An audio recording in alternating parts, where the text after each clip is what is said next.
Keď moje myšlienky blúdia v strachu a pochybnostiach, topím sa v sebe. Nedôverujem. Som si neistý. A váham. Myslím len sám na seba a na svoje problémy. Ale čo ak niekto vo svete je na tom oveľa horšie, než som na tom ja? Ale keď sa pozriem na neho a dôverujem mu, zrazu aj nemožné v mojom živote sa stáva možným. Dokonca aj voda sa stáva cestou. Keď kráčam vo viere, keď nepochybujem a keď dôverujem.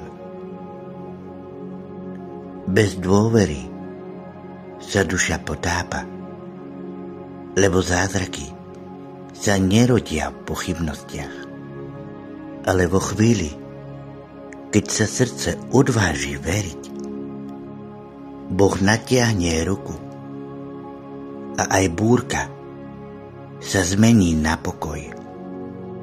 Tam, kde končí ľudská istota, sa začína Božia moc.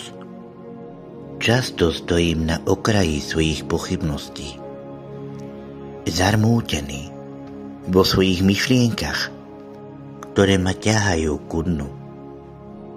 Myslím na seba a na svoje slabosti a na utrpenie iných často zabúdam. Nevidím Boha, hoci je pri mne. Kráča po mojom boku. Nečujem ho, hoci ku mne volá. A predsa, aj keď som nehodný, on stojí stále pri mne. A keď mu otvorím svoje srdce, v tichu dôvery sa zrodí pokoj. Zrazu sa búrka utíši a voda ma nesie. Nie silou mojich krokov, ale jeho láskou. Tam, kde by som sa mal potopiť, kráčam po mori.